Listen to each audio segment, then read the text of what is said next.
the longest time, I had not been sharing a lot of the information from our journey. And I, as of recently, decided that that wasn't going to be the case anymore. I think for the best part of my pregnancy and a lot, especially in the beginning of this complex situation when my son first was born, I allowed a lot of my elders in my life kind of direct my narrative and my narrative about how I should share information, what I should share, I shouldn't overshare, all of these things, because, you know, there's just this huge taboo about sharing, but neither here nor there. Ultimately, the reason why I am sharing all of this is because my son is alive today because other women shared their journeys with me. I am alive today because other women shared their journeys with me. And there are so many resources that I feel like people do not use, because when you're thrown into this situation of giving birth extremely early, it's just something you don't know what to do. This is just not something you just learn about. One, because within my community, people don't talk about it. I think that the assumption was, oh, you can share all of this stuff when it's over. But what do you do when it just never ends and you are in a chronic situation, you know?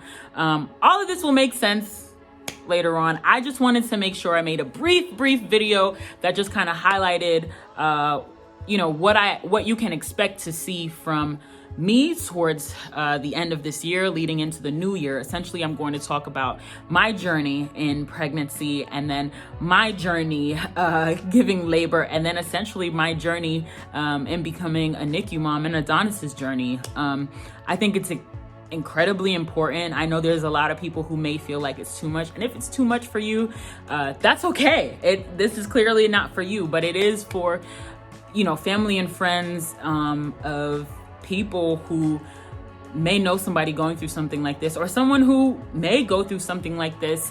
And I just don't want those people to feel alone. Like, I know the main thing, or the most consistent thing in my entire journey was I wasn't allowed to say anything to anybody, so much so that only the elders made it their right to share with their friends, and I wasn't able to do that.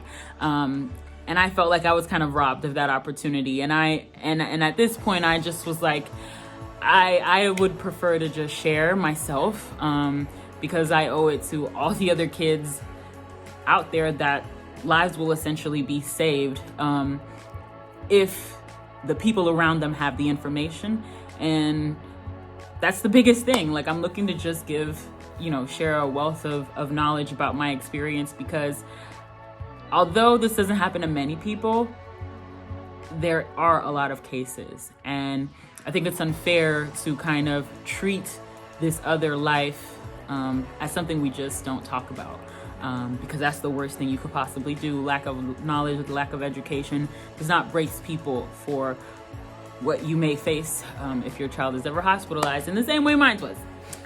Essentially, that is all. Please stay tuned. And if you have any questions, you know to message me, and yeah, I will get back to you. Thank you. Peace.